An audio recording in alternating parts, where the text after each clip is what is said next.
नमस्ते, मैं डॉक्टर लता अग्रवाल।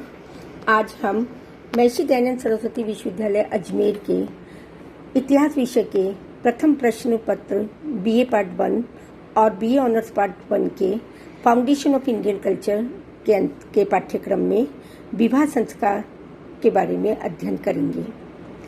हमने कल 16 संस्कारों के अंतर्गत 14वां संस्कार विवाह संस्कार पढ़ा। विवाह संस्कार समाज गृहस्थ समाज का आधार स्तंभ है। मैंने आज अपनी प्रथम स्लाइड्स के अंतर्गत आश्रम व्यवस्था, 5 यज्ञ, 5 ऋण के बारे में बताया गया है, जो कि विवाह के कारण अनिवार्य मानी गई है। दूसरी स्लाइड के अंतर्गत पुरुषार्थ को प्राप्त करने के लिए विवाह का होना आवश्यक है। धर्म, अर्थ, काम, मोक्ष की कल्पना की गई है। प्रथम 3 पुरुषार्थ साधन के रूप में है और अंतिम साध्य से रूप से व्यवस्थित किया गया है। मोक्ष परम पुरुषार्थ है और जीवन का अंतिम लक्ष्य है। इनके उद्देश्यों की पूर्ति करने के लिए आश्रम व्यवस्था के अंतर्गत गृहस्थ आश्रम का उल्लेख किया गया है, जो विवाह से संबंधित है। विवाह एक सामाजिक संस्था है, संविदा नहीं, जिसके द्वारा पुरुष स्त्री मिलकर पारिवारिक इकाई की स्थापना के लिए विवाह संस्कार में प्रवेश करते हैं। हिंदू विवाह में पुरुष किसी अन्य परिवार की पुत्री को अपनी अर्धांगिनी बनाने के लिए एक निश्चित क्रम या धार्मिक अनुष्ठान, वैदिक मंत्रों के उच्चारण और अग्नि को साक्षी मानकर वह उसका वरण करता है। विवाह का उद्देश्य है गृहस्थ आश्रम में प्रवेश करना, पुरुषार्थ की प्राप्ति, सामाजिक धार्मिक कर्तव्यों की पूर्ति, रति आनंद, वैयक्तिक जीवन का विकास, परिवार का निर्माण तथा पुत्र प्राप्ति हेतु किया जाता है। धार्मिक संस्कार में यज्ञ संस्कार विवाह की पूर्णता के लिए आवश्यक है, जो वैदिक धार्मिक अनुष्ठान एवं विधि विधान के द्वारा होना ही पूर्ण माना गया है। ऋग्वेद के सूत्र 1005 में विवाह परंपरा का उल्लेख किया गया है। ऋग्वैदिक विवाह स्त्रोत भी कहा जाता है। वेद के अनुसार धर्म, अर्थ, काम, शारीरिक अन्य इच्छाओं और मोक्ष मुक्ति को आगे बढ़ाने के लिए प्रतिबद्धताओं के साथ एक पुरुष स्त्री इकाई के बीच एक विवाह बंधन होता है। वैवाह शब्द की उत्पत्ति वैदिक परंपराओं के अनुसार लोगों के एक पवित्र मिलन के रूप में हुई, अर्थात विवाह लौकिक नियम और उन्नत प्राचीन प्रथाओं पर आधारित थे। अग्नि द्वारा पवित्रता के रूप में माना जाता है। पितृसत्तात्मक हिंदू परिवार में विवाह समाज के सामाजिक और सांस्कृतिक विकास को प्रभावित करता है। प्राचीन शास्त्रों में 4 विवाहों को उत्तम माना गया है: ब्रह्म, प्रजापत्य, आर्ष और दैव विवाह। विवाह के प्रकार मनुस्मृति, अश्वलयन, ग्रंथसूत्र और अथर्ववेद में 8 प्रकार के विवाहों को उल्लेखित किया गया है, जिसमें से 4 उच्च कोटि के हैं और 4 निम्न कोटि के।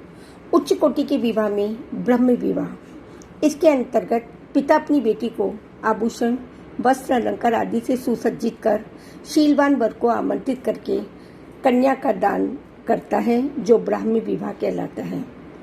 पिता अपनी पुत्री का हाथ सुयोग्य पुरुष वर को सौंपता है। दैव विवाह के अंतर्गत यज्ञ को विधि पूर्वक संपन्न कर लेने वाला पुरुष के साथ पिता अपनी कन्या का विवाह करता है। आर्ष विवाह, दुल्हन का पिता दूल्हे से एक गाय और एक बैल की जोड़ी लेकर अपनी बेटी का कन्यादान करता है। प्राजापत्य विवाह के अंतर्गत विधि पूर्वक पूजा कर पिता द्वारा कन्या का दान किया जाता है।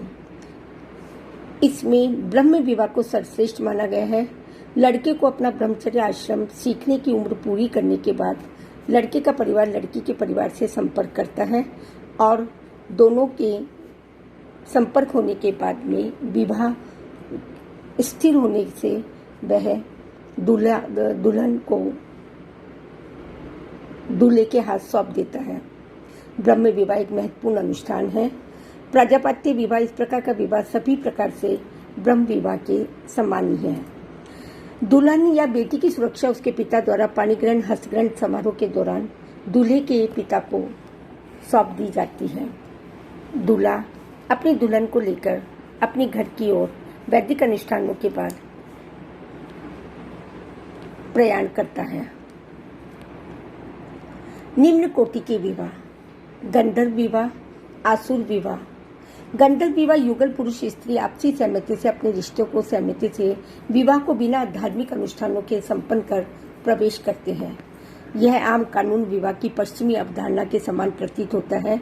कामसूत्र में महाभारत ऋषि कर्ण के कामसूत्र और महाभारत में ऋषि कर्ण के पालक पिता शकुंतला का दावा है कि शादी के लिए यह एक प्रपत्र आदर्श है। असुर विवाह के अंतर्गत दूल्हा दुल्हन के पिता को दहेज प्रदान करता है और दोनों दहेज मुक्त इच्छा से बाहर विवाह को स्वीकार करते हैं और बदले में दुल्हन को प्राप्त करता है। यह पैसे के लिए एक बेटी से शादी करने के समान होता है। हिंदू स्मृति लेखकों द्वारा इसे अनुचित माना गया क्योंकि लालच महिला के लिए अच्छा नहीं होता और चयन प्रक्रिया को भ्रष्ट करता है। विवाह के अंतिम दो रूप अनुचित ही नहीं बल्कि धार्मिक रूप से निषिद्ध माने गए हैं। राक्षस विवाह, जहाँ दूल्हा अपनी इच्छा और अपने परिवार की इच्छा के विरुद्ध दुल्हन का जबरन अपहरण कर लेता है।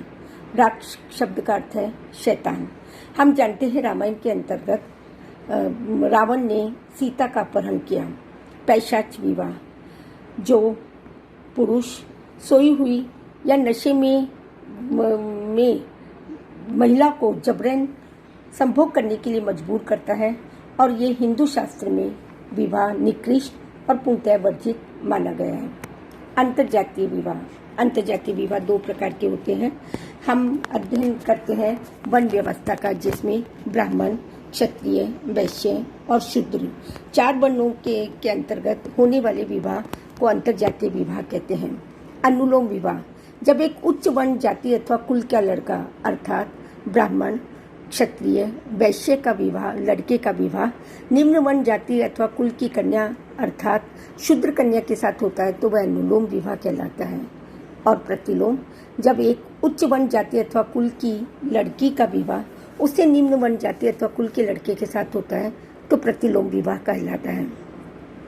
हिंदी विवाह समारोह में अनुष्ठान के अनुक्रम में क्षेत्रीय भिन्नता प्रचलित है। प्रत्येक अनुष्ठान के भीतर काफी लचीलापन है। इन अनुष्ठानों के अंतर्गत कन्यादान पिता द्वारा किया जाता है। हिंदू विवाह समारोह के अंतर्गत पानी ग्रहण का महत्वपूर्ण स्थान है। अग्नि की उपस्थिति में एक अनुष्ठान जहां दूल्हा अपने संग के संकेत के रूप में दुल्हन का हाथ लेता है पानी ग्रहण कहलाता है। इसमें सप्तपदी को महत्वपूर्ण माना गया है। इसी को ही कानूनी मान्यता दी गई है। 7 कदम अर्थात प्रत्येक चरण के साथ प्रतिज्ञाओं की एक जोड़ी के लिए दूल्हे को दुल्हन और दुल्हन को दूल्हा चलाता है। संस्कृत में प्रतिज्ञा का उच्चारण होता है, कभी कभी युगल की भाषा में भी। सप्तपदी अग्नि की उपस्थिति में की जाती है और कई शादियां एक दूसरे को साथ शपथ देने के लिए दूल्हा और दुल्हन अग्नि दक्षिण की रस्म निभाते हैं।